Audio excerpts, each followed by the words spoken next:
Welcome back. Beginning this week, Joy News will be putting the spotlight on key stories selected by our editorial team. Joy News Agenda is what we're calling it, and it'll also focus on the latest updates on some of our investigative stories, sometimes weeks and months after they have been told. My colleague Fifi Kumson, head of features and documentaries here at Joy News, joins me in the studio to tell us a little bit more about it. Fifi, nice to see you. Nice to Tell us more about this new initiative. What exactly is it about? Now, each week, Joy News editors meet to select an issue or topic or a cluster of these to put the spotlight on in the news, essentially setting the agenda with these. And the point about agenda setting is not about telling people what to think, but what to think about.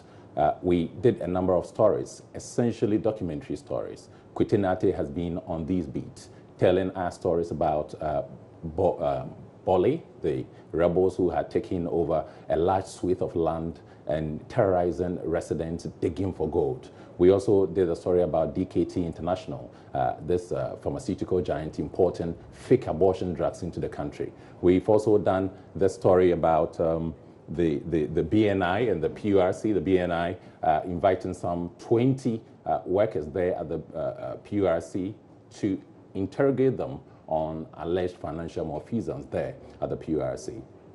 I'm excited. Of course, Kwitinate has been following up on one of the stories, as you indicated. Which one is it? That is about the destruction of the 90 packets of fake abortion drugs imported into the country by DKT International. We've got the story. Joy News revealed how family planning giant DKT International used thousands of pieces of unregistered abortion drugs to terminate pregnancies in the country.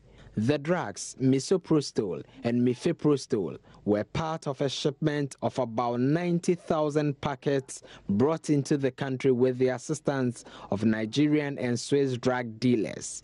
The fast-moving ones for abortions and Viagra are being channeled through Nigeria through another foreigner who is spearheading all these transactions. So it comes through a back door. The FDA sanctioned DKT International and the Swiss drug dealer who helped in smuggling the unregistered abortion drugs into the country.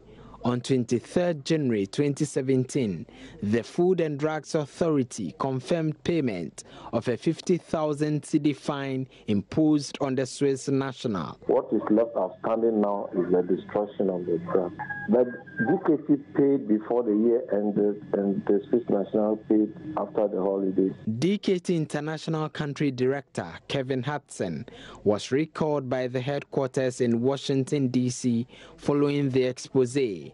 Joy News is learning that the Food and Drugs Authority has completed internal processes for the destruction of the drugs.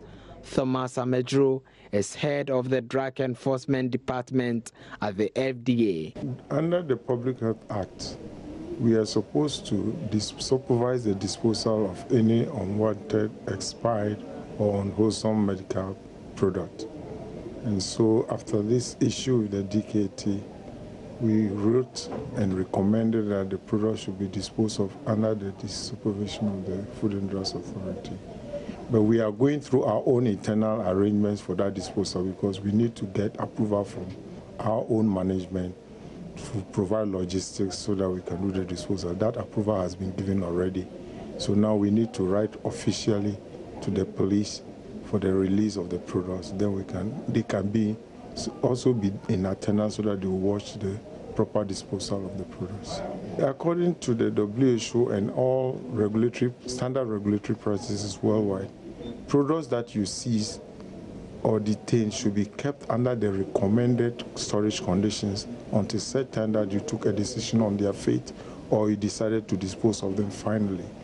And now we have a constraint in that we don't have adequate storage size for these products in order to maintain those recommended storage conditions. So we end up detaining the products at the premises of the importers or the distributors, which is not the best, but that is what we can do in the face of the circumstances we are confronted with. He also adds the family planning giant has paid for the cost of destruction of the fake abortion drugs. In the course of slapping the administrative charge, we included the disposal of the drugs also as part of the charge, in addition to the charge. So they paid for that upfront. Oh, we just want to assure the public we are still working hard, and we expect everybody to cooperate, especially those dealing in importation of medicines, to ensure they do due diligence, get their products registered, and also their facilities are up to the scratch as far as storage conditions are concerned. And then those on the consuming end should also check on the status of the products before they purchase them, and also as well as check on their expiry dates, whether they are within their shelf life. All these checks so that we all can have a safer country to be in. Reporting for Joy News, Kwete Nate, Accra. Fascinating stuff. Now, of course, this is an impactful story. Lives have probably been saved by the fact that Kwete Nate poked his nose into this Absolutely. matter. So tell us, what exactly is the hope? Is there a theme here that we're always looking at stories that are impactful and hopefully going to be changing lives by the updates we bring? Absolutely. I mean, in all this, we have a certain agenda. We want to ensure that the stories we are telling are not just being told fleeting that way. We want to ensure that the stories we are telling, we get to the bottom of them. In this situation, we got the DKT international story and the FDA story. What is going to happen is that we want to inform our listeners about where we've gotten to, or where we got to after telling them the first story. So yes, first we told them about the seizure of these drugs, 90,000 packets of fake abortion drugs. Now we are telling them that after the story had been done, this is the result. All the drugs have been seized, they are going to be destroyed. This is an impactful story. And just to add, we brought viewers the story about the BNI and the PURC yesterday. In the course of the week, tomorrow specifically, we are going to talk about Rebel Land. Kwete Nate again was on this beat, going through the winding creeks of Bali to tell the stories about how some residents are being terrorized, how some Ivorian rebels had taken some large suites of land there and digging for gold. We will be bringing listeners and viewers an update on this, and also the trafficking of women to the Gulf states. So many women are being trafficked to Saudi Arabia and the other Gulf states. They are going through a lot of difficulty. We'll be telling listeners and viewers also about this. And of course, when these women go there, the kind of treatment they go through. We had this situation where one person and a number of others had conspired to get these women there. Now, after the story had been told, Joy News told the story, we had the main person in the syndicate being arrested. And we'll be bringing viewers that story in the course of the week. And then a lot more stories as far as Joy News agenda is concerned. Those are some tasty nuggets of things to come.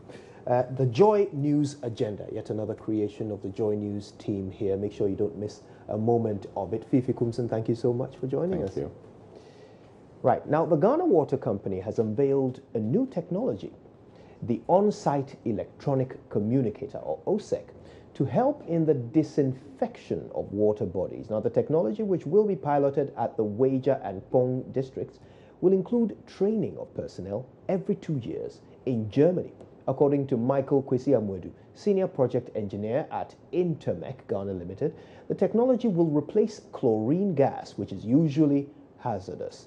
He explains what the country will benefit from the project at a press briefing in Accra.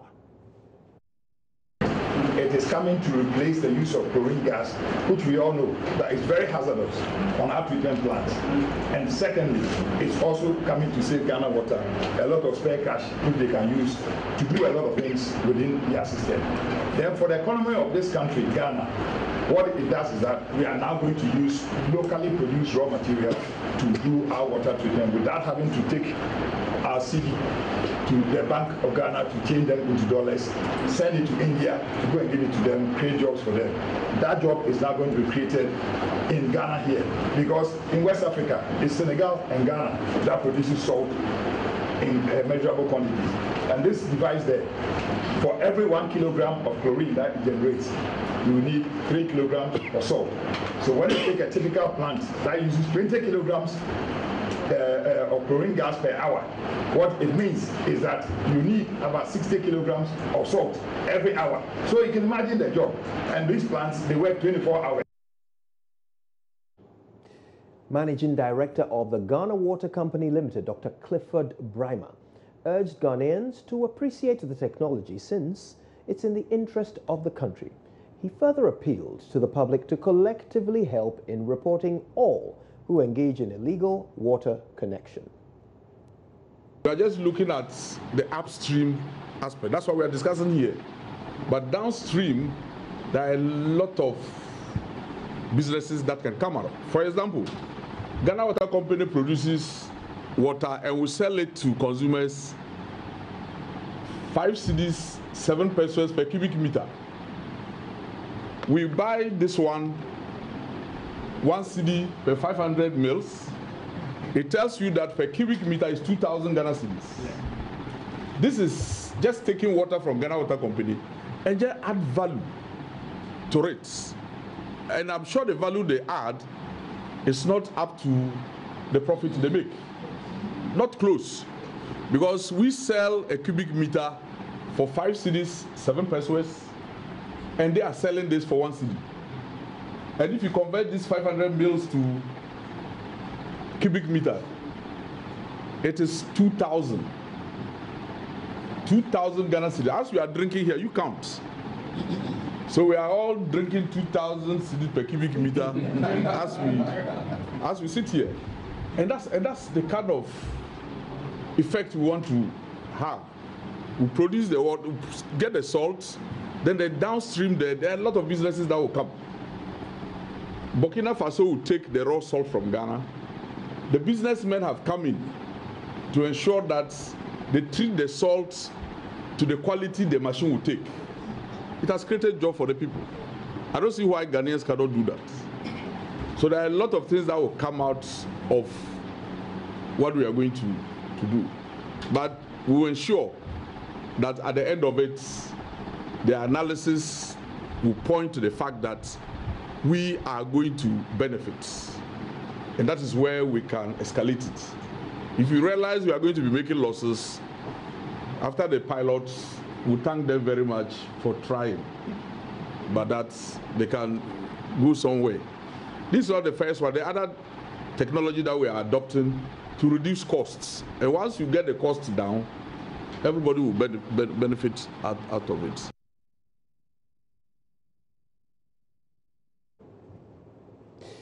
Now, the Securities and Exchanges Commission, SEC, of the United States of America is investigating the recent $2.25 billion bond issued by the Akufo-Addo government, in which Franklin Templeton, a U.S.-registered company, purchased 95% of the 15-year and 7-year bonds. Now, this follows a successful filing of a complaint with the U.S. regulatory body by the NDC minority in Parliament. Here is the statement read to you. The National Democratic Congress minority in the Parliament of Ghana wishes to bring to the attention of the good people of Ghana that in fulfillment of the pledge we made at our April 17, 2017 media encounter and consistent with our constitutional and democratic mandate, we have successfully filed a complaint with the Securities and Exchange Commission of the United States of America.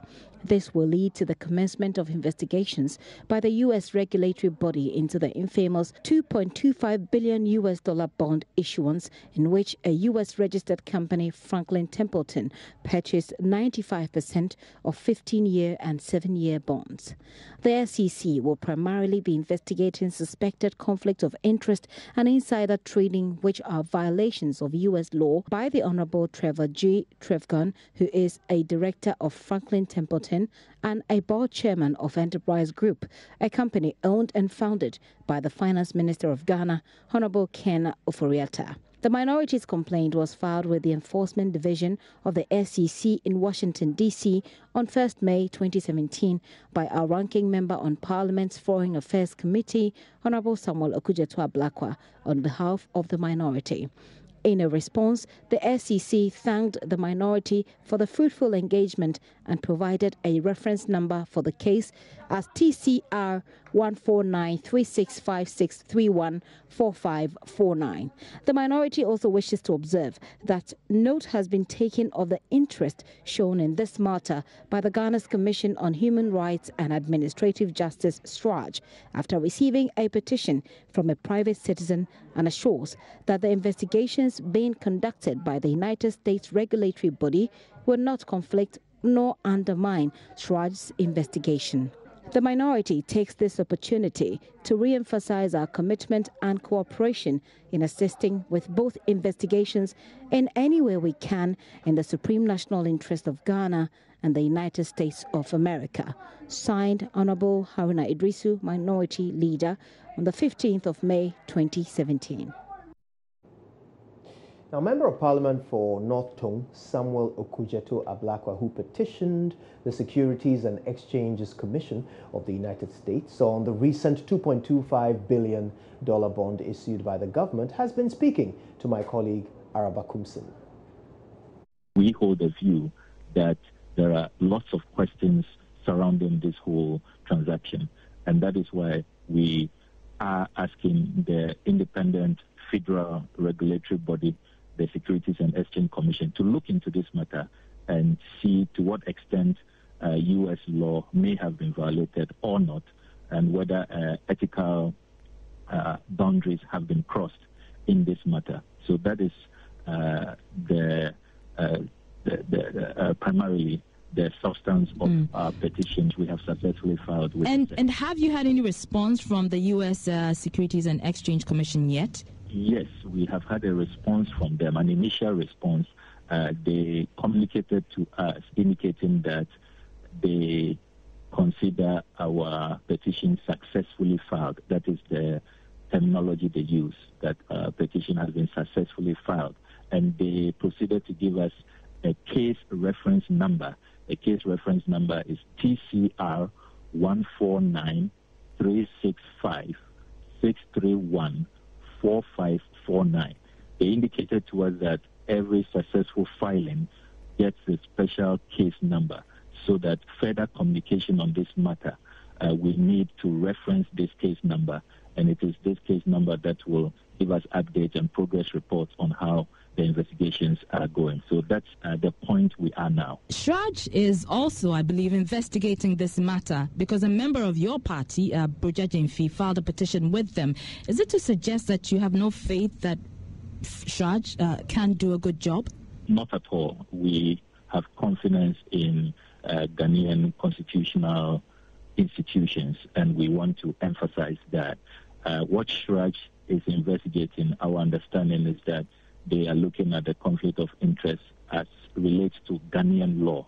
We know that SRAJ cannot go beyond Ghanaian law in the work it is carrying out. What we have put before the SEC has to do with U.S. law, because Franklin Templeton is a United States registered company, and there are U.S. laws that govern the conduct of U.S. registered companies. So the investigations are distinct. They are two different things. What SRAJ is looking at is different from what the SEC will be looking at. And so we want to make that clear. Now, we had hoped to engage further with Mr. Okudzeto-Ablakwa for more clarification on this most recent move, but we have been unable to secure contact.